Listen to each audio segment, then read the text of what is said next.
I'm 30 now, but this story really begins the night everything broke. It was 3 weeks before Christmas. The rain hadn't stopped for hours, the kind of storm that makes the road feel like glass. I was 10 minutes from home, just finishing a long shift, counting down the miles until I could peel off my soaked jacket and heat leftovers. Then I saw headlights too close, too fast. A lifted pickup flew through a red light and smashed into the driver's side of my sedan. No warning, just steel folding like paper, the crunch of bone against restraint, and the world snapping to black. When I opened my eyes, it wasn't home waiting for me. It was a fluorescent ceiling, a dry mouth, a tube in my throat, and pain all over. 3 days had passed. The nurse told me my spine was fractured, femur shattered, ribs broken. Internal bleeding had nearly killed me. "We weren't sure you'd wake up," she said, placing a hand gently on my shoulder.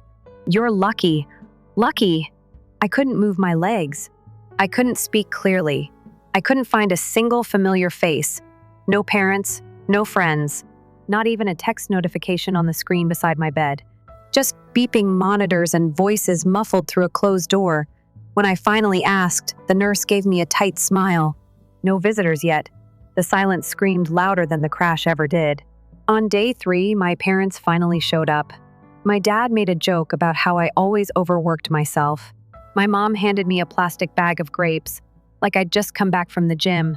My older brother, Caleb, hovered by the window the entire visit, scrolling his phone like he was bored. They stayed 13 minutes, then left. I never got another visit from them. Not even a follow-up text. Jenna, my girlfriend of 4 years, came once. She looked at me like I was a ghost, eyes wide, lip trembling, but she barely said a word. 2 days later, I got her message. "I can't do this. I didn't sign up for this kind of life. I'm sorry." That was it. 8 words, and she vanished like a vapor trail. While I was still stuck in that hospital bed, the bills started to land. My employer placed me on temporary disability. My income shriveled to less than half of what it used to be. My car? Totaled. Rent? Still due. My lease didn't pause just because my body was broken. And when I called my dad just to ask for a bit of help, maybe enough to get through. January, he sighed and said, "You've always been independent. Handle it." Click. My mother didn't pick up. Caleb said he was tight right now. And just like that, I had no support system left. By mid-January, I was served an eviction notice. My savings were gone. My legs barely worked. My family didn't care. My girlfriend disappeared. I had no job to return to, no car, no home. When I asked my mom if I could stay in their guest room, she told me it wasn't a good time. Caleb had the flu and they didn't want hospital germs. So I slept in a rental car, 5 nights, wrapped in a hospital blanket, parked behind my old gym, engine off to save gas, barely able to shift positions because of the brace on my leg, crawling to gas station restrooms just to clean myself up, balancing on one crutch and bruised pride. I survived off vending machine snacks and fast food fries I paid for in coins. Then out of nowhere, a guy from work saw me parked behind the office. We'd barely spoken before. He knocked on my window and asked what I was doing there. He didn't wait for excuses. That night, he and his wife gave me their pull-out couch. They cooked me dinner. They helped me get to physical therapy. And they didn't ask for anything in return. Strangers. Kinder than the people who shared my blood. A few days later, I saw the photos online. My entire family. Matching pajamas. Holding champagne, laughing around a Christmas dinner table. I wasn't just forgotten. I was erased. On New Year's Day, Caleb finally called. Said they didn't help me because I needed to learn how to ask properly. Whatever that meant. I told him I couldn't walk without help. That I was living off cold fries and fighting panic attacks just to breathe. He told me I was being dramatic. I left voicemails, begged, cried. The only thing I got in return was a single text from my dad. "Get it together, man." That was the moment something inside me shut off. If I had access to anything more dangerous than a pair of crutches back then, I don't think I'd still be here to write this. Then, a single email changed everything. An old professor someone I hadn't spoken to in years said he heard about my accident through a mutual friend. He had a room above his garage. It wasn't much, but it was warm, safe, free. He said I could stay until I figured things out. I accepted instantly. He picked me up the next morning. My only luggage was a duffel bag, some prescriptions, and my brace. That night, in a mirror with a cracked corner and foggy glass, I looked at the stranger I'd become and made a vow. Never again would I beg them. Never again would I give them a second chance to leave me bleeding. They had their chance. This time, I'd rebuild alone, and I'd make damn sure they saw every inch of the climb they abandoned me for. The room above the garage wasn't fancy, just 4 walls, a single window, and a mini fridge buzzing like a stubborn fly. The carpet had coffee stains and the bed creaked if I so much as exhaled wrong, but it was mine. It was quiet, and for the first time in weeks, I wasn't freezing or faking sleep in a car seat. I could finally exhale. The professor's name was Alan, checked in every night. Nothing heavy, just a soft knock, a plate of food, a quick "how's the leg today?" Then he'd disappear, letting me rest or stare at the ceiling if that's all I could manage. No pressure. No awkward pity. That mattered more than I realized. My days were slow at first. Still couldn't shower without sitting down. My ribs screamed every time I sneezed. I used a chair to balance myself just to make it to the bathroom, but I started showing up to physical therapy twice a week. Rain or shine. Didn't matter if I slept the night before or if the pain made my vision blur. Every time I hobbled into that dim little clinic tucked between a vape shop and a laundromat, it felt like I was choosing to fight. First came the stretching, then balance work, then walking drills between parallel bars. I hated every second, but I showed up, always. One afternoon, maybe 2 weeks in, I managed 4 steps on crutches without help. The therapist clapped. I didn't. I cried. Not from pain, not from pride either, just release. It was the first time I'd moved forward without collapsing in months. Back in my little upstairs space, I started opening my laptop again. Slowly, awkwardly, but consistently. I dusted off my old design portfolio, polished up logos I'd done years ago, updated a website I'd abandoned during the pandemic. I wasn't chasing miracles, just trying to be useful again. The internet became my job board, my classroom, my lifeline. I took on anything I could get, $30 logo gigs, proofreading, branding mock-ups for tiny coffee shops that could barely pay in full. It wasn't about money at first. It was about not disappearing. Some nights, I worked until 3 a.m. with a microwaved can of soup as dinner. No one waiting for me. No one texting to ask if I'd eaten. Just the soft click of keys and the low hum of the fridge. I built my own structure from scratch. Then, out of nowhere, came a package.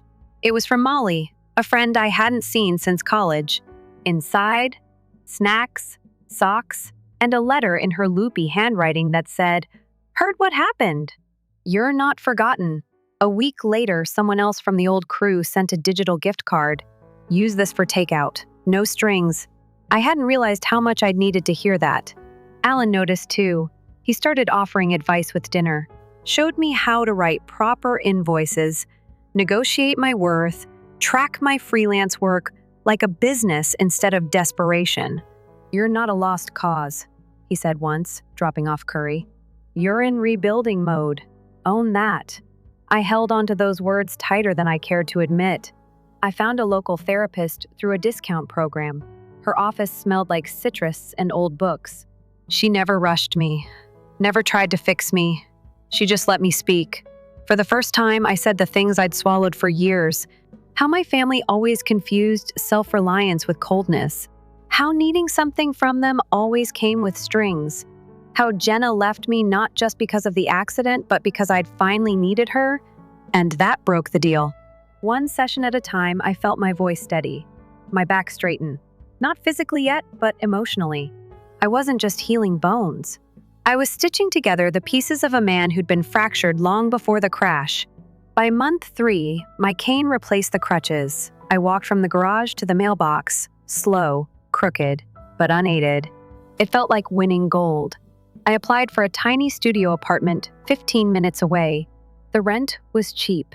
The paint peeled near the corners. The AC rattled like a train. But I got the keys. I moved in with my own hands. Every box carried meant something. No more couch. No more borrowed bed.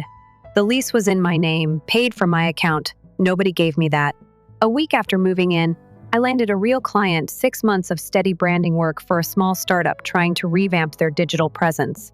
They paid on time. They treated me like a professional, the kind of respect that felt foreign after all I'd lost. With my first full paycheck, I bought groceries that didn't come from cans, real meat, fresh vegetables, seasonings that didn't come in packets. I stocked the fridge and realized this was the first time I'd stood on my own since before the crash. I paid off one of my smaller hospital bills. Just one. But that wasn't the point. Alan drove me to the courthouse the next morning and snapped a photo of me standing barely at the top of the steps with my cane. He printed it, framed it, gave it to me that night. Proof, he said. You climb, even when nobody thinks you can. That photo still sits near my front door. A few weeks later, an email came in. Subject, family wedding invitation. My sister Maya was getting married. Vineyard venue. Black tie optional. No personal note. Just a printed RSVP card and one line at the bottom. Family is everything. I stared at it for a long time. That was the first time I felt anger again. Not just pain.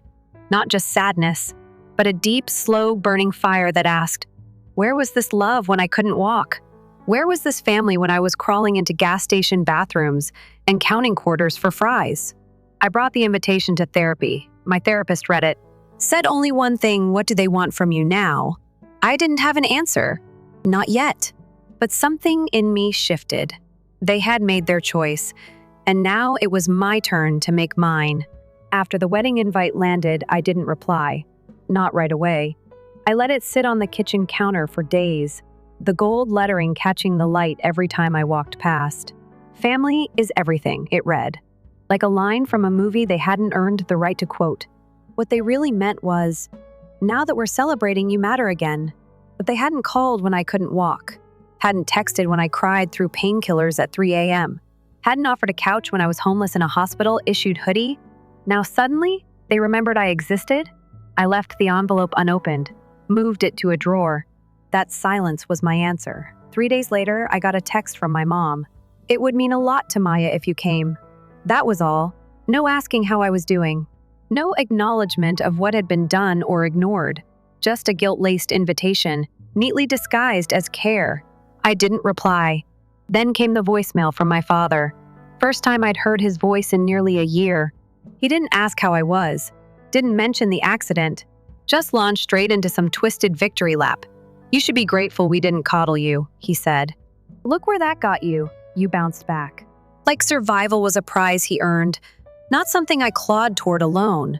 I listened once. Then I saved it, not for sentimental reasons, but as a reminder, this is who they are when no one's watching. Maya messaged a day later. Are you really holding a grudge during the happiest time of my life? Still no apology, still no ownership. Just her joy, her moment, her entitlement. I typed one sentence and hit send. Don't ever pretend you believed in me. You left me for dead. Then I blocked her number for good this time. 2 days passed.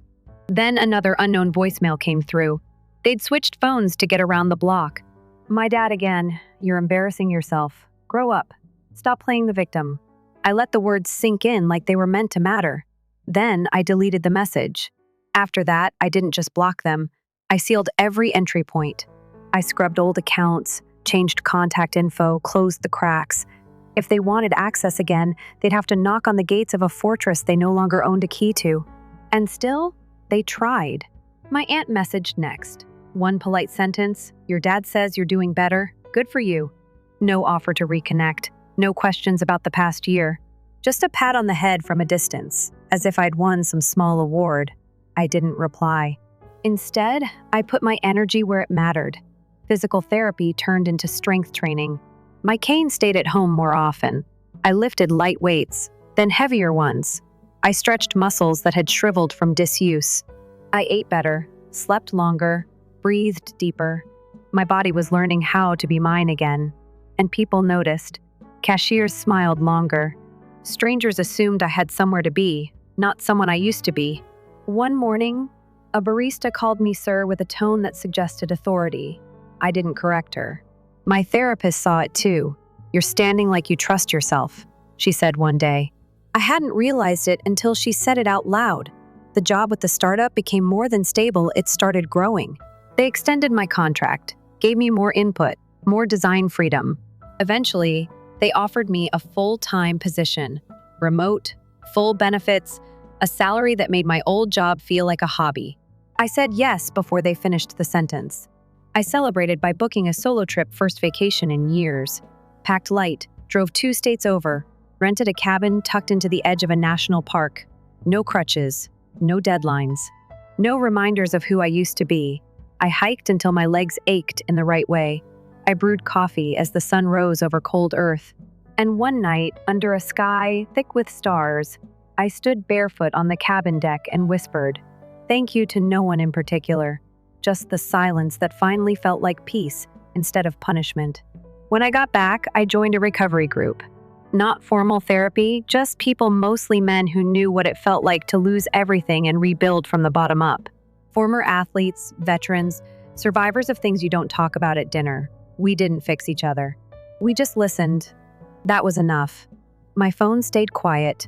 The group chat I'd heard about, the one my family used to gossip about my absence, was probably still active, but no one reached out. Not even Maya. Then a letter came. No return address. Just my name, neatly typed. Inside, a legal notice. My parents were adjusting their estate plans. I was being formally removed from any inheritance. No apology, no explanation. Just a memo dressed as courtesy. I laughed. Actually laughed. It felt like a final breadcrumb in a trail I never asked to follow. I sent it to my lawyer, benefit of that new job. They offered legal coverage. He drafted a response. I, name, relinquish any and all future claims to the family estate, assets, or inheritance. No further communication necessary. It felt like signing a peace treaty with the past. After that, I poured myself into work, into growth, into stillness. I used the company's education stipend to enroll in an online MBA program. I studied nights, worked days, and kept showing up to every therapy session, every workout, every small milestone. My world no longer had room for people who needed me broken to feel whole. Months passed. Then one afternoon, my realtor called. There was a 1-bedroom cottage just outside the city, wraparound porch, overgrown garden, lots of quiet. I toured it the same day and made an offer before the sunset. It was accepted within 48 hours. The loan was mine, the deed was mine, the walls would be mine. No cosigner, no help, no shadow of family obligation, just mine. I moved in on a Thursday. Alan helped me unload the last of my boxes. Before he left, he hugged me for the first time. Said, "Proud of you, kid." Not just for surviving, for choosing something better. That night, I stood in my own living room, alone, windows open. No texts, no calls. And for the first time in my adult life, I didn't crave either. The cottage became my sanctuary. The first space that was fully mine. No shared leases. No borrowed beds. No explaining where I came from or why I needed rest. Just silence, soft wind through the windows, and the creak of wood floors under my feet. I planted herbs in the kitchen windowsill. I learned the rhythms of the place. Morning sun through the east-facing glass. The way rain softened the sound of the world. I built a life brick by brick, not flashy but honest. It was peace I earned. Then the quiet cracked. A knock came one Friday afternoon, a courier with a padded envelope and a clipboard. From Maya. Inside was a smaller envelope, a note taped to the front, to be opened in 18 years. From your nephew, for his future uncle. I stood still for a long time. I hadn't agreed to anything. I didn't even know his name. There was no return address, no contact number, just my sister's handwriting and another sealed attempt to weave me into a narrative I never consented to. I resealed the package the next morning, returned it, unopened. Inside was a printed photo, found that out later. A newborn in a blue blanket. Tucked beside it, a card. He deserves to know his family. No apology, no explanation, just a guilt offering from people who never once showed up when I needed them. I didn't respond. I returned that too. Boundaries only work if you hold them when it's hard. Weeks passed. Then came another name from the past, my mother's second husband, someone I hadn't spoken to since I was 17. He slipped through on social media, probably because I'd missed a privacy setting. His message was short. "They're hurting," I replied once. Good, then I blocked him too. I wasn't angry, not anymore. I just wasn't interested in being their moral CPR, someone they reached for only when guilt got heavy. Instead, I redirected that energy. I joined a mentorship program. Twice a month, I met with young men, some recovering from injuries, others from addiction or toxic families. No lectures, just real talk. One kid said, "It feels like I'm the only one starting over from nothing." I looked him in the eye and said, "You're not. I'm living proof. It helped. Helping always did." Then one night, a coworker from the remote job invited me to a small industry dinner. Casual, mostly freelancers. One man at the table, someone's father, asked my last name. Said it sounded familiar. He leaned in, eyes squinting. "Are you related to a guy from Westlake who works in HVAC?" I knew exactly who he meant. I didn't flinch. Later that night, the coworker messaged me. Said after I left, he'd told his dad the whole story. The accident, the hospital, the silence, the betrayal, the rebuild. His dad didn't say much, just nodded and said quietly, "I've never been more embarrassed to be a father." That stayed with me. The final attempt came not long after. Another letter. Thin, rushed handwriting. "Maya again. You won't even meet him once? That's the path you're choosing?" I shredded it without reading further. I burned the pieces in my backyard fire pit. No fanfare. No second thoughts. Just ash. They called it silence. I called it protection. A few weeks later, I got promoted head of design. 6-figure salary. Stock options. Strategic meetings. A small team to manage. I accepted the offer on a Monday. The same afternoon, I walked into my local hardware store and bought materials to build a new back deck. It took 6 weekends. I tore out the old rotting boards, re-leveled the foundation, sanded, sealed, and stained every plank myself. My hands in every nail. My name on every receipt, no loans, no family, just work. Honest, earned, grounding work. On my 33rd birthday, I grilled steak out back. Lights strung across the railing, a cold drink in my hand, a good book on the table. The sky faded to indigo and the music hummed low from a speaker near the steps. No calls came through. None were missed. 2 weeks later, a letter showed up. Official. From a law office I didn't recognize. My father had suffered a stroke. He was in critical condition. The document asked whether I wanted to be listed as emergency contact or next of kin. I didn't hesitate. Had my lawyer send a single sentence? He lost that right the day he ignored my ICU stay. A few days later, Maya emailed. Tone soft. Calculated. She said I'd regret not seeing him. Said I was being cold. That family ties don't vanish overnight. But they did. Mine vanished in a hospital room full of silence and white lights. I didn't reply. Instead, I met up with an old college acquaintance for coffee, someone who lived nearby. He mentioned, casually, that Maya was quietly trying to raise funds for Dad's hospital care, asking around, careful not to alert the wider circle. I didn't ask how he knew. I just nodded and paid for both our drinks. Another email arrived that same week. Maya again. The pretense was gone now. She said they were short on money.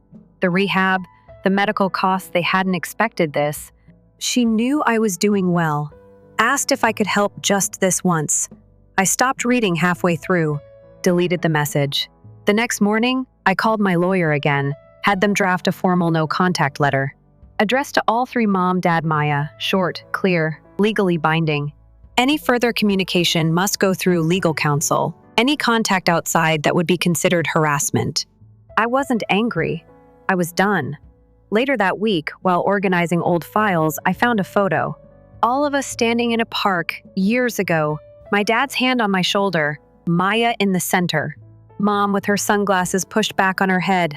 I looked at it for maybe 3 seconds. Then I dropped it into the trash and didn't blink. That night, I opened my journal and wrote a single line. "You left me to die. Now you ask for help because you're dying. That's not karma. That's consequence." A week after that journal entry, I hosted a small cookout in the backyard. Friends from work came, some from the mentorship group, a couple neighbors I'd slowly gotten to know. We grilled, laughed, swapped bad date stories and home repair disasters.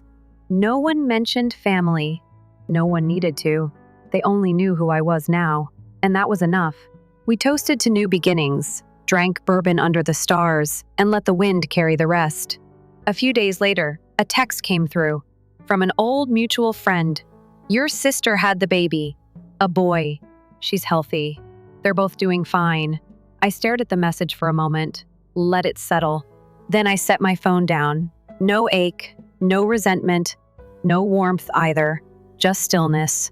It was a clean moment, and I let it be.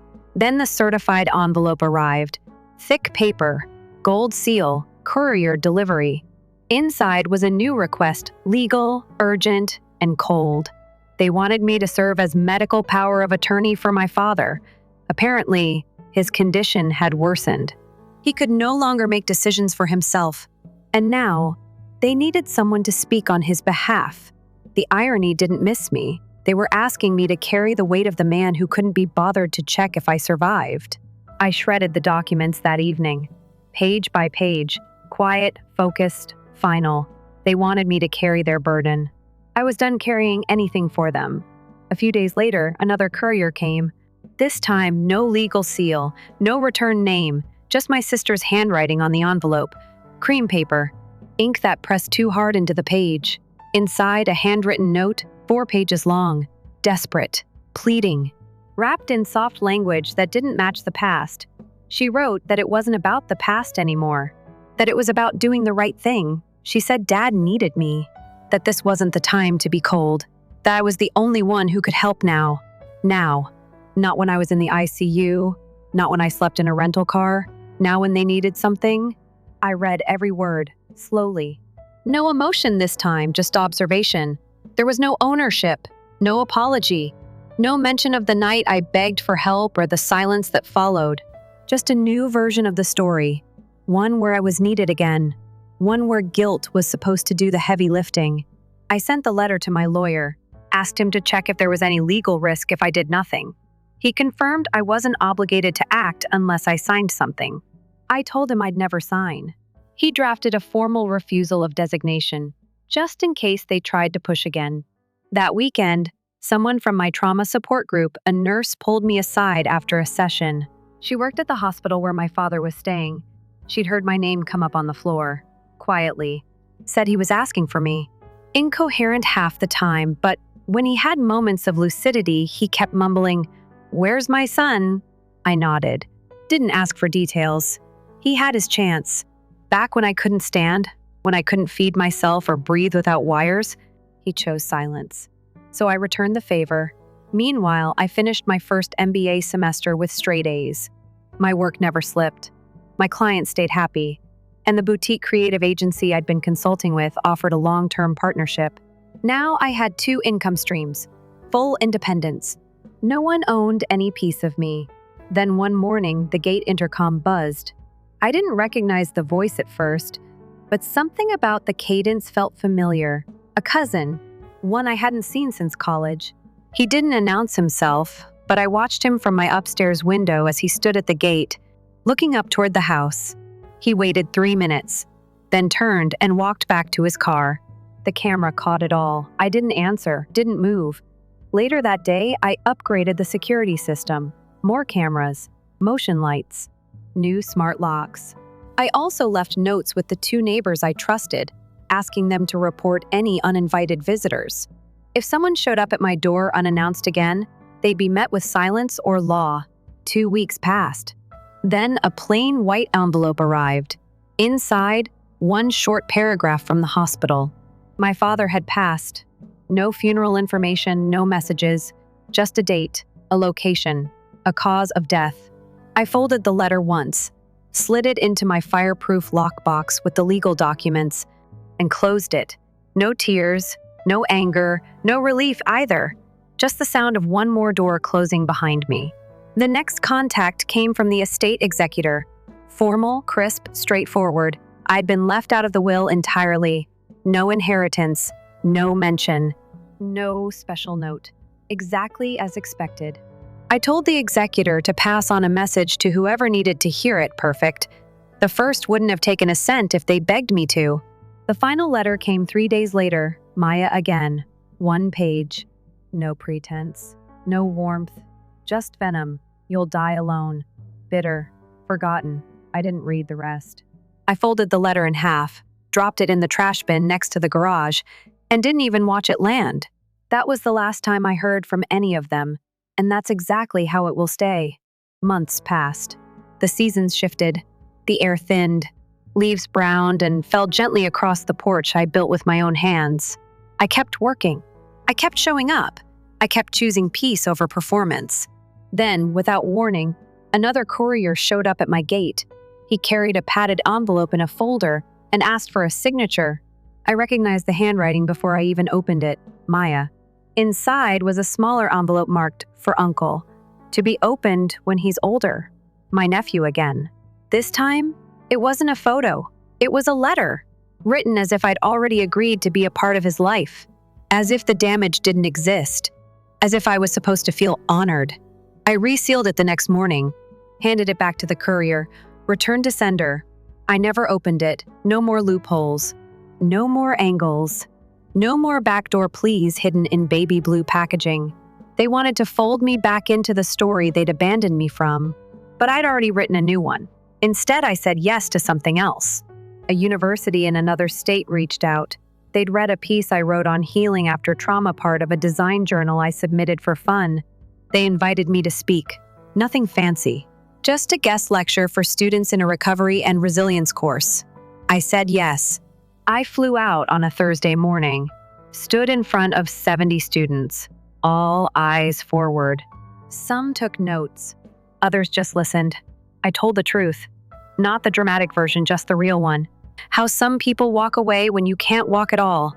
How silence can save your life after it nearly destroys it. How love without action is just performance. And how healing doesn't always mean reunion. When I stepped off that stage, a line formed. Students, professors, people wanting to shake my hand, ask questions, share their own cracks. I listened. I walked out of the auditorium with my head high and my back straight. Later that week, I finished something I'd been writing quietly on and off for over a year. My first book, a self-published collection of essays and reflections about pain, about survival, about being forgotten and choosing not to disappear. No names, no cities, no breadcrumbs for my past to follow.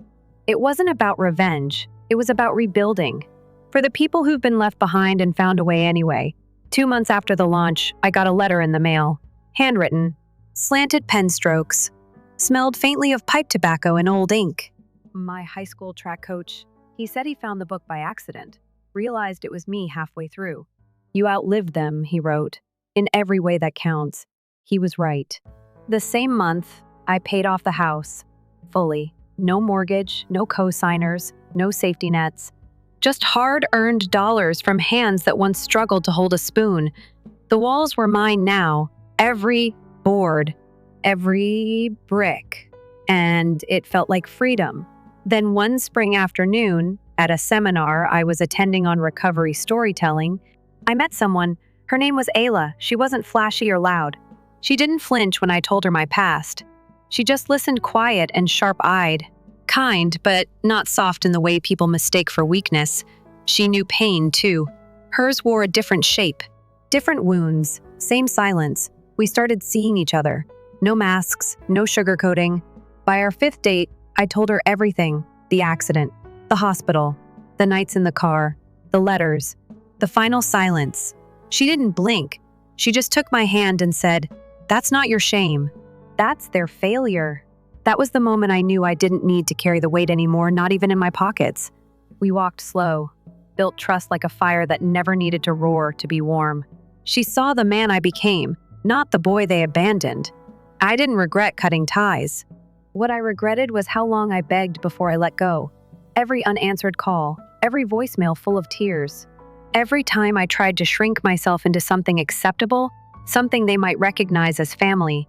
I gave too many chances. Now the door wasn't just closed. It was sealed. And behind it, I'd left the version of me that used to ask for crumbs.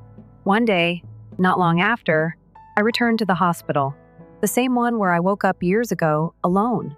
But this time, it wasn't as a patient. It was as a donor. There was a fundraiser for trauma patients who'd lost everything. I gave what I could, more than I ever thought I'd be able to give. While waiting near the entrance, a nurse passed by and froze. She recognized me. Her eyes widened, then welled. "You were the one we thought wouldn't make it," she said. She led me down the hallway. It had changed some. New paint, different beds, but the ceiling tiles were still the same. She pointed to a room. "That was yours." Before I left, I scribbled something on an index card, taped it gently under the bed frame. Sometimes the ones you need most walk away, and sometimes you're better off because of it. Back home, I made a final decision. I filed paperwork at the post office to have any mail from Maya, her husband, or anyone tied to that name marked "Return to Sender." No exceptions. Their words wouldn't land at my door again. Not in guilt, not in grief, not in disguise. That weekend, I grilled steak again. Same deck, same lights, same breeze. No ghosts, no shadows. No aching memory knocking from the past. Just a sky full of stars and a life I'd built with no one else's permission. I poured a drink, raised it toward nothing in particular, and stood there in the quiet. Whole. Story 2. I'm a 29-year-old Chicago-based software developer. Tradition was not only a virtue, but also a set of rules in the conservative, close-knit household where I grew up in the suburbs. Being first-generation immigrants, my parents were always talking about continuing the tradition. This required us to be true to our cultural heritage, marry within our religious beliefs, and avoid making decisions that would cause shame to the family. Delia, my older sister, did what she was told. She hosted all of the holiday meals, married a man from our neighborhood, and continues to phone our parents on a daily basis as if it were routine. The calmer kid, the one who didn't make a scene until I did, has always been me. 2 years ago, Sophia and I met in a little bookshop near Lincoln Park, where she was signing books. It was not even intended for her to be present. She arrived despite her friend's last-minute cancellation. During the kendama, we ended ourselves sitting next to one another and began discussing the author's most recent book. Dinner was the result of one conversation. The dinner was transformed into a Sunday breakfast. We were inseparable after a few weeks. Sophia is incisive, realistic, and kind in ways that immediately put others at ease. In addition, she comes from a totally different background, religion, society, and everything else. I was aware that it would ultimately become an issue. I had no idea my family would go to such lengths to make it one. I took my time introducing her. I waited half a year. I already knew how they would respond, not because I was unsure. My mother's eyes never softened, and her smile was firm when she greeted her. As if he were conducting a commercial transaction, my father shook her hand. He had no desire to make. The only one who actually made an effort was Dahlia. She inquired, shared jokes with Sophia, and even proposed to get lunch together. Perhaps, I reasoned, we might be able to overcome the strain. That delusion was short-lived. My father unexpectedly phoned a few weeks later. He didn't inquire about my well-being or the progress of my task. He got right to the point. He expressed his optimism that I was simply enjoying myself and wasn't going to discard all we taught you to cherish. I was serious when I told him. He paused, let out a long sigh, and hung up. No. Farewell. Nothing but quiet. Sophia never spoke negatively of them. Not once. She continued to arrive in a kind manner, striking up a conversation when it was clear they were not interested in getting to know her. She even gave my mom some handmade cookies. Just once. When she believed no one was looking, my mom tossed them away after saying thank you. Sophia caught sight of it. She didn't weep. Next time, I'll try something different, she remarked with a smile. She is that person. Even when someone doesn't deserve it, you should always give them the benefit of the doubt. I began making plans to pop the question around 4 months ago. I kept it a secret. Not Dahlia, not my parents, nor even my coworkers. In order to get Sophia's parents' approval, I had supper with them, spoke with my closest friend, and purchased a ring. They were overjoyed. Her mother sobbed. Her father gave me a pat on the back and referred to me as already family. It seemed right, yet I was anxious. At last, I was creating something according to my own specifications. My family's behavior began to change at that time. Dahlia no longer texted me on unrelated topics as she typically did. During our weekly Sunday chats, my dad became strangely silent. Strange remarks like "you think you know someone," but people hide things, or "don't be blind," just because you want to believe something were said by my mother. At first, none of it made sense. The visit followed. I took a drive to the suburbs for supper 2 weeks before to my engagement. Even before I entered the room, the atmosphere was strained. My father set down his fork halfway through the dinner and explained that they had investigated Sophia and discovered some troubling information. What did that imply? I asked. He just stated, "I should look into this more before it's too late," without providing an explanation. My mom gazed at her dish. Dahlia refused to look at me. I confronted Dahlia in the kitchen after supper and pushed her until she broke. They hired a private investigator, it turns out. Not only a background investigation, a real certified expert to examine Sophia's life. Dahlia claimed that despite her attempts to dissuade them, they were certain that I was committing a grave error. 3 items were retrieved by the investigator. In her early 20s, Sophia had previously been engaged. During graduate school, she struggled to pay off some credit card debt, and a couple of her cousins had been involved in minor legal disputes in the past. That was it! Sophia had already told me everything. That night, I walked out without a word. I simply got into my car and drove. I didn't respond to their messages. I didn't answer their phones. My mother texted me 3 lengthy lines a few days later, explaining that they were only attempting to keep me safe. There was no sense of protection. It was like being watched. As if they would sooner ruin our relationship than embrace someone they couldn't manage. Sophia remained still for a few minutes before nodding when I informed her. She claimed not to be surprised. It had always seemed to her that someone was watching her, as if everything she said in front of them was being recorded. If I still wanted to marry her, she asked, I made no hesitation at all. That evening, as we were alone in our apartment's living room listening to the same music we had on our first date, I proposed. Before I could finish the phrase, she answered yes. My family hasn't been informed. I'm not done, not because I'm embarrassed. I'll show them what it's like to be under investigation if they want to play detective. I will teach them that trust cannot be destroyed and then restored with a few words of apology. They were looking for secrets. All right, I'll offer them one. Not the one they anticipate, though. I sent a group message to my sister and parents a week after I proposed to Sophia. It wasn't long. I informed them that I was engaged to Sophia and that we would be hosting a small engagement dinner for our close friends. Additionally, I clarified that we would not be doing a conventional religious ceremony. I didn't request permission. I simply informed them. It was 6 hours before anyone responded. Not even Dahlia, who typically gets back to you in a matter of minutes. Out of habit, I kept looking at my phone. Nothing. Nothing but quiet. They were still thinking out how to react, like if I had dropped a bomb. My mother sent the first message. Just one sentence. Although this is a mistake, you still have time to reconsider. That was it. No congrats. No curiosity, no queries. Fair assessment, following all they had done behind my back before. I was still surprised by it. How frigid she might be. My dad didn't send an SMS. When I answered, he phoned. He didn't even greet me. He started right away, said that I was abandoning the family. I refrained from arguing. I informed him of his actions. I couldn't forgive the intrusiveness and manipulation of hiring a private investigator to look into Sophia's life. Didn't you deny it? You mentioned that he was behaving like a parent. Maybe that was better, I told him, if that's what parenthood meant to him. We maintained a certain distance. He ended the call. Dahlia sent me a private message later that evening.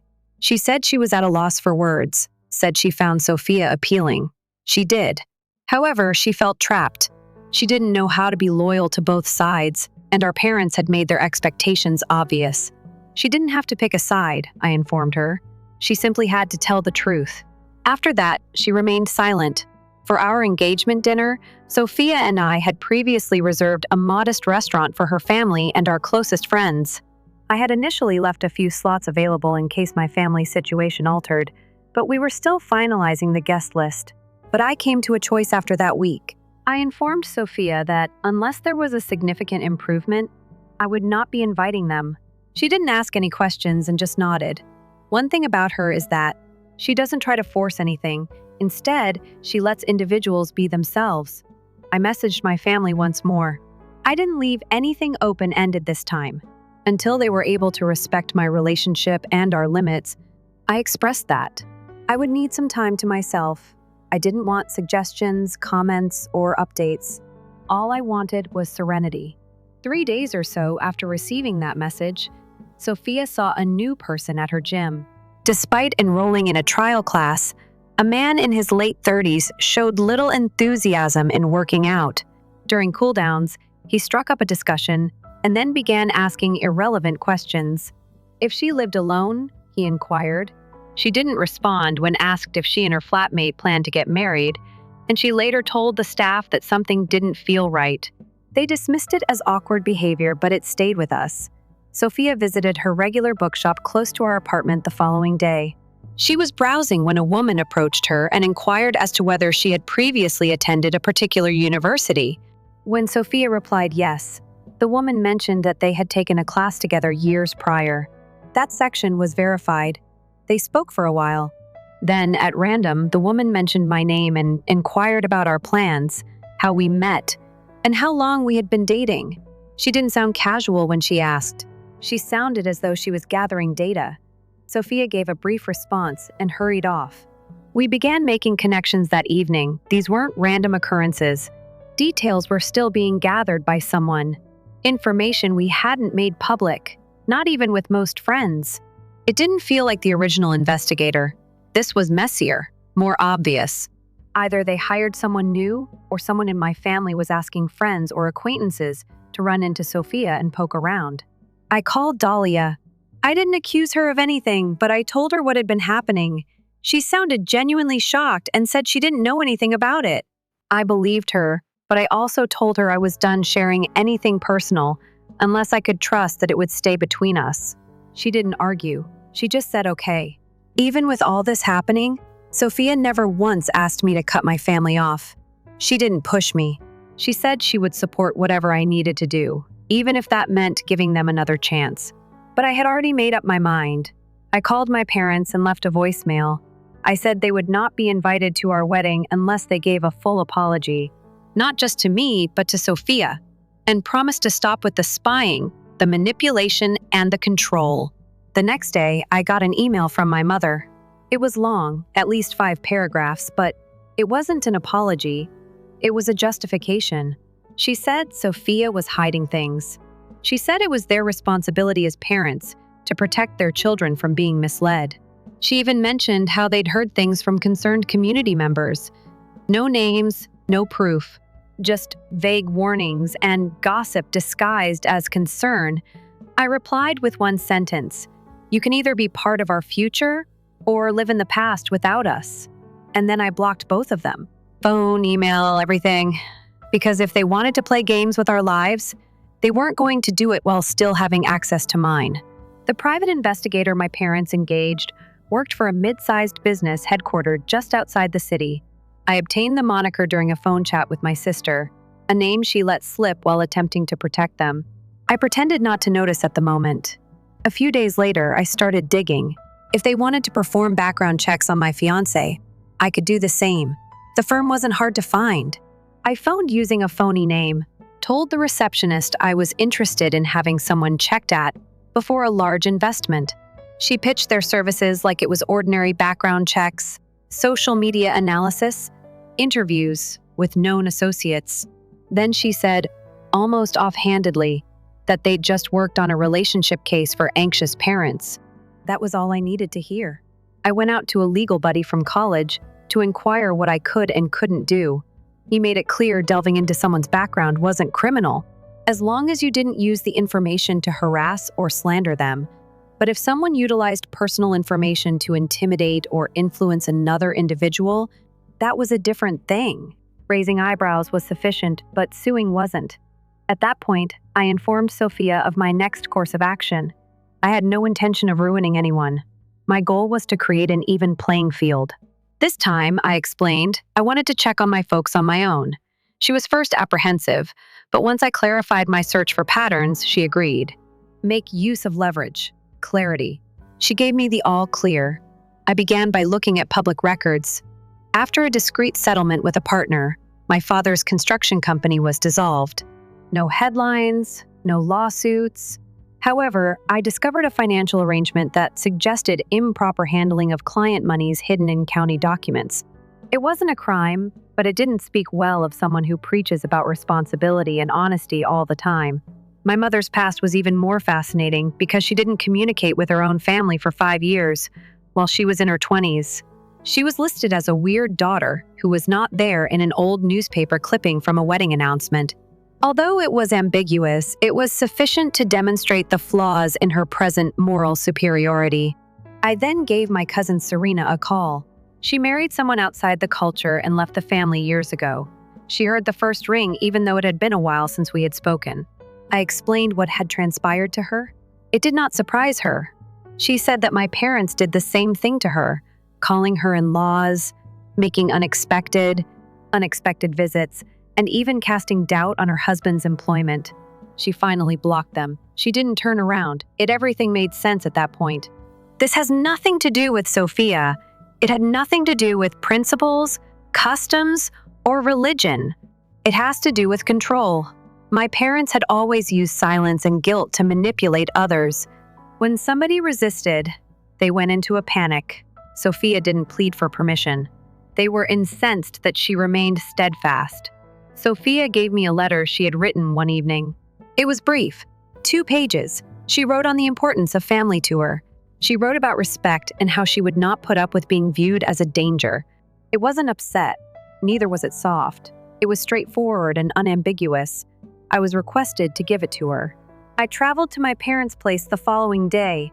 When he saw the envelope in my fingers, my father shook his head and opened the door. He remained silent. He simply took a step back and shut the door. I went away after leaving the note on the door. A week passed with no response. Then Dahlia called. She claimed that the letter angered our parents, who believed it to be a power maneuver, that I was being manipulated by Sophia. I said very little. I simply listened. When she was done, I told her that I hoped she understood the distinction between being sincere and playing games. After that, she remained silent. Sophia and I visited the courts 3 days later. No major moment without photographers. Only us. A judge and a witness. The documents were signed by us. We clasped hands. We left, married. Our buddies and I are still organizing a ceremony for later, something modest and intimate. However, we were tired of waiting. No one's consent was required.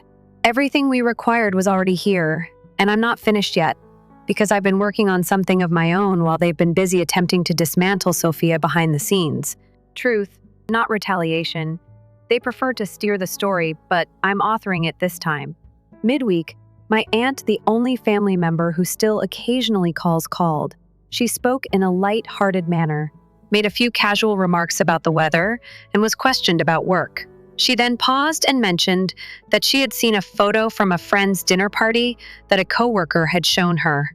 Sophia was wearing a ring and grinning in the background. If there was any news, my aunt inquired. She already implied in her tone that she knew the answer. I didn't make sure. I didn't say no. 5 minutes later, I shifted the topic and ended the conversation. The following day, Dahlia phoned. She wasn't at ease. She immediately questioned why she hadn't been informed and about the picture. I informed her that it was deliberate. She accused me of being self-centered and harsh, yet I had left out the one person who made an effort to be impartial. She wasn't impartial when she concealed my parents' espionage, I reminded her. Without saying another word, she hung up. My mother sent me an email that same afternoon. 5 lengthy paragraphs about how I was destroying the family and about betrayal and shame. She said I had degraded the entire family by ignoring the customs they had built their lives around, and she referred to our marriage as a farce. I didn't respond. Sophia got a letter at our flat 2 days later. No address for return. It wasn't signed, it was typed. The initial remarks about family disappointment and concern were worded carefully. Then it became unsightly. It claimed that she had tainted our lineage, called her manipulative, and charged her with depriving me of a genuine future. When she was done reading, the paper trembled a little in her hands. Even though they didn't sign it, we both knew who sent it. That evening, I placed an order for a security camera, which I installed outside our apartment door the following morning. In addition, I reported any unusual visitors or entry log irregularities to the building management. No, they said they would monitor it the next day. I made another call to the private investigator's office. This time, I inquired as to whether they had informed anyone outside the first client of our new address or relationship status. Citing client confidential, they declined to respond. I refrained from pushing. I was already aware of the client's identity. Sophia received a voicemail from her former landlord that weekend. It was a quiet, intrusive, masculine voice. The caller wanted to know if she was still the same girl from years ago, if she had ever had overnight visitors, and if she had always paid her rent on time. It was more than just eerie. It had a familiar tone, the wording, the pace. I played it back several times. It reminded me of my dad. I described everything to my legal friend over the phone once more. She instructed me to begin recording everything. Every phone call, message, and unannounced guest that came close to being harassment was considered harassment. A record would be necessary. Sophia arrived home early after 3 nights. She seemed pallid. She had been followed to the flat from work, enough to draw attention, yet not near enough to confront. After hiding out for 15 minutes at a coffee shop, she made her way back to her house. I escorted her to the police headquarters. They had no evidence, but they were courteous. Their options were limited. No crime, no identity, and no face. My lawyer drafted a cease and desist letter for me that evening. It was straightforward and unambiguous. It declared that any more monitoring, inquiry, or indirect communication with Sophia would be deemed harassment and subject to legal action.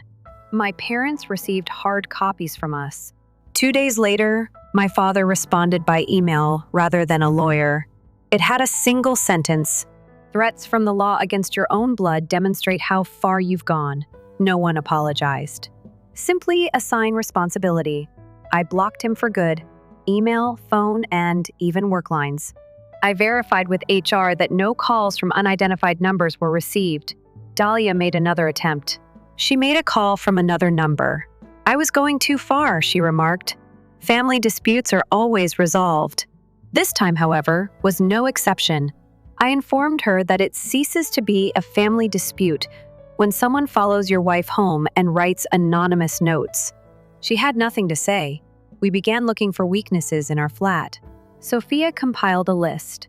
Anybody could pass past storage units, common access doors, and windows facing alleyways. In order to inquire about mailroom access, staff procedures, and private mailbox alternatives, I set up a meeting with the building. For additional improvements, we also called a home security business and obtained quotations for stronger door locks. Another envelope marked the conclusion of the week. This one was smaller, thinner, and hand-delivered without a postage stamp. A photocopy of a hospital bill from Sophia's 17th birthday was found within. It mentioned going to the ER for a panic attack. The initial bill was sent to the house where she grew up. It could only be lawfully obtained by a medical staff member who had familial or personal connections to me. My uncle works at a private clinic as a radiology tech. Although it has been years since we last spoke, I recall him casually remarking during a family get-together, "How simple it is to locate ancient records if you know where to search." We're not only documenting this time, we're becoming worse. Whether I'm dissecting systems or troubleshooting code at work, I've always been meticulous. I knew precisely where to start when my relatives invaded Sophia's life for months. In order to truly comprehend the individuals I had formerly trusted, rather than seeking retribution, I began to stealthily remove threads. I reached out to a college acquaintance who is currently employed at Records Access. She has previously assisted clients in navigating public data, primarily for background checks or legal reviews. I informed her that I had to look for documents pertaining to 3 names: my mother, father, and uncle. She made no enquiries. She had something by the next morning. 4 years ago, my uncle, who was employed in administration at a regional hospital, received a disciplinary notice. It was in his professional record, but it wasn't made public. He had unapproved access to patient records while conducting a policy audit. It remained internal even though the hospital had identified it as a breach of privacy boundaries, and no official complaint had been made. I mentioned it to Delia over the phone. I bluntly informed her that I had evidence that our uncle had previously exceeded boundaries. After a pause, she inquired as to whether I was indeed considering reporting him. I informed her that I was no longer playing. Any further materials in which Sophia's name or background appeared were not authorized by us. I would submit a report to the federal regulators as well as the hospital's compliance board. She didn't dispute. I received an unexpected message that weekend from a relative I hadn't spoken to in months. Only a single line. "Your father never thought you would discover what more he has been keeping from you." No follow-up, no context.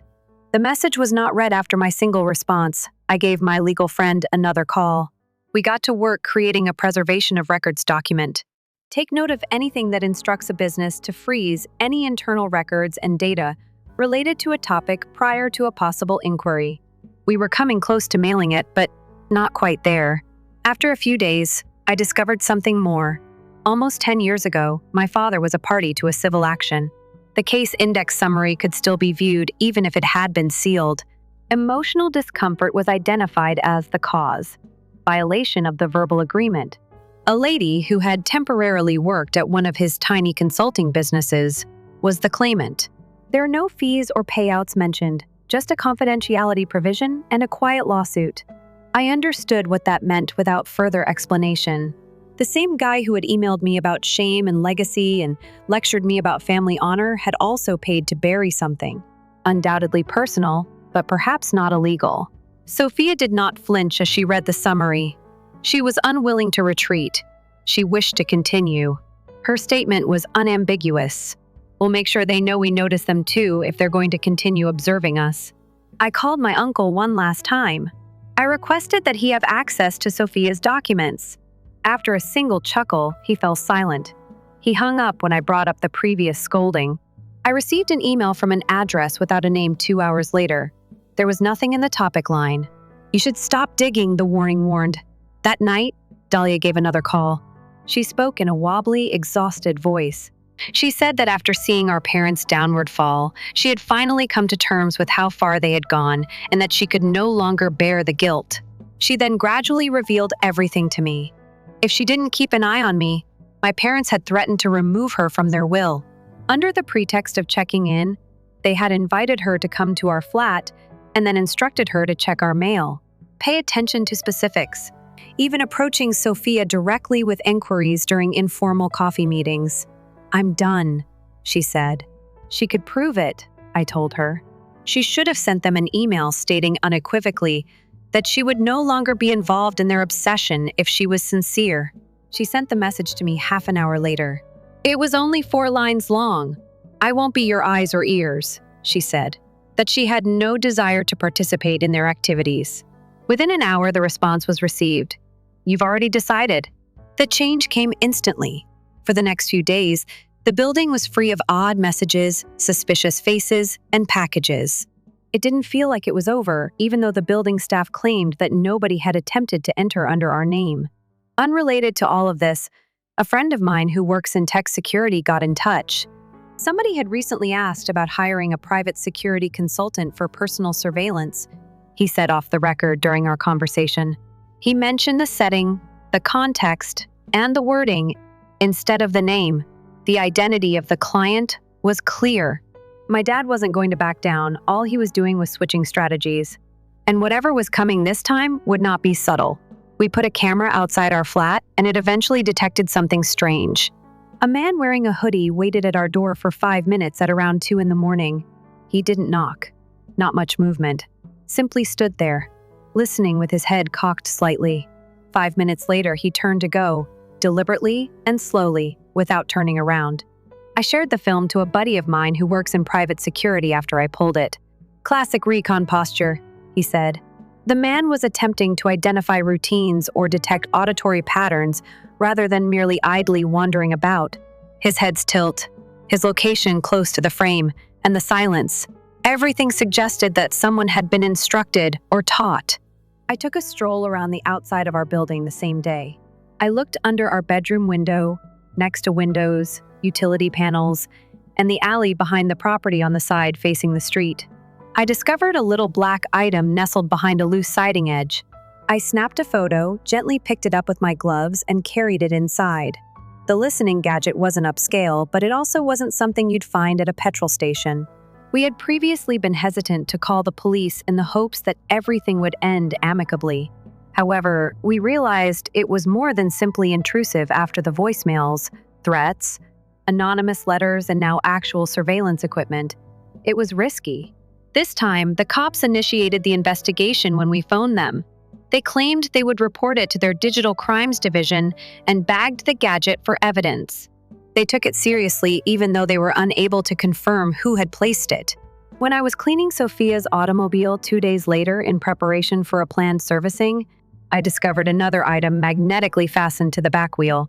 A GPS tracker, that is. When I removed it, it was tiny, unmarked, and still flashing.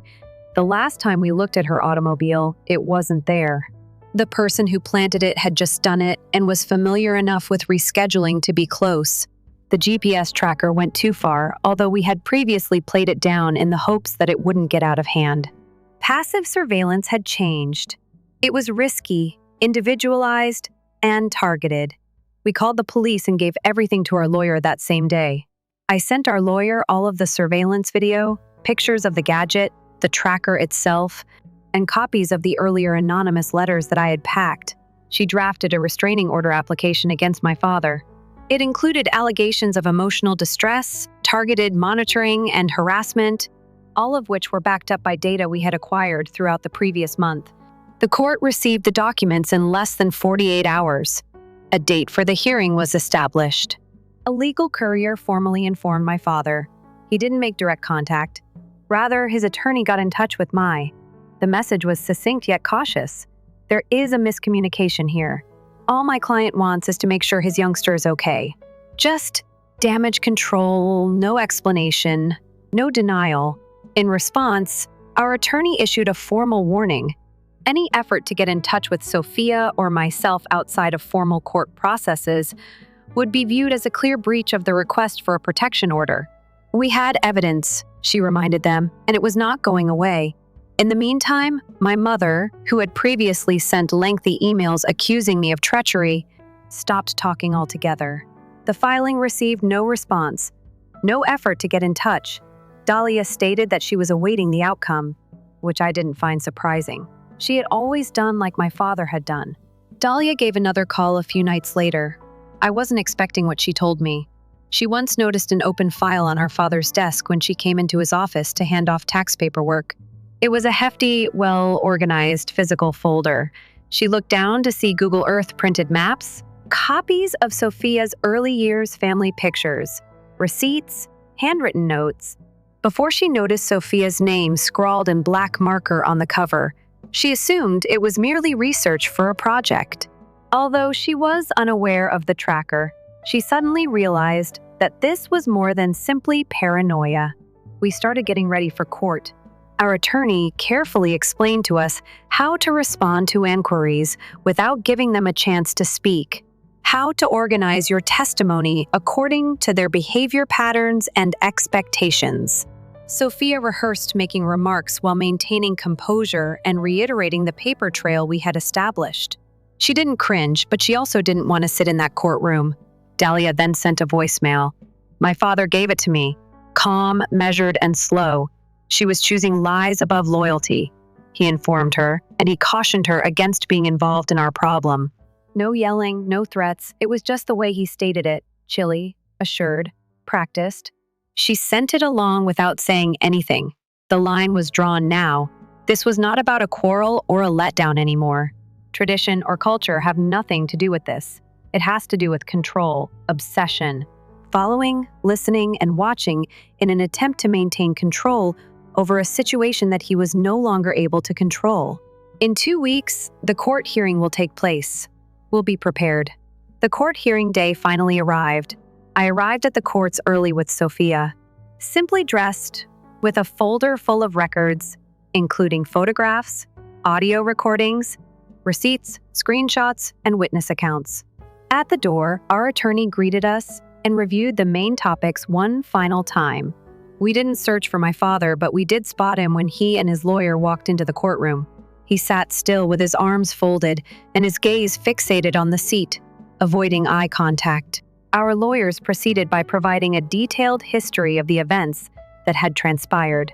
We discovered the listening equipment beneath our window and the anonymous letter, the GPS tracker that was taken from beneath Sophia's car, the voicemail that my father forwarded, and the man who was captured on video outside our door at 2 a.m. Family strife wasn't the only factor. It was the objective, repeated monitoring with the intention of intimidating. We presented all of the evidence. A digital copy of the GPS data logs demonstrating tracking dates and movement, a still image from the security footage, printed pictures of the listening device, and a notarized declaration from our building manager regarding the rise in unidentified visitors. Dahlia's written statement attesting to the existence of the actual file, which contained names, maps, and schedules that she observed in our father's office. The attorney for my father swiftly retorted, "My father never personally placed any gadgets," he said. That his actions were only motivated by a strong concern for his son's welfare, that he didn't know the third-party investigator he engaged would take things thus far. They portrayed an overly protective parent who was misled by anxiety rather than malice. Why a parent would consent to the deployment of a GPS tracker to safeguard their son was the only direct question the court posed to him. Without hesitation, my father responded. He suggested it was important to look at the way Sophia influenced me. The judge looked down to take a note and arched an eyebrow. Next was Dahlia. She went to the witness stand and gave clear answers to all of the questions. She described how she discovered the file in our father's home office, how it had timelines that documented Sophia's daily whereabouts, printed pictures of her family, and even notes on her past residences. She acknowledged that she had merely seen the contents and had not assisted in gathering the data. She acknowledged that she had been under pressure when asked why she had remained silent. My father's lawyer attempted to undermine her during cross-examination by referring to her as emotionally unstable and suggesting that her credibility was weakened by her recent separation from the family, but she was cut off when she declined to continue. Dahlia remained steadfast. She updated the record and kept to her responses. Her testimony stood even after the lawyer falsified facts. My college acquaintance who worked in public records was the last unexpected witness our lawyer called. She provided testimony on the hospital disciplinary record connected to my uncle, the instance in which he obtained files without the consent of the patient. When she described how the internal documents she had seen violated the guidelines, my dad moved around in his chair.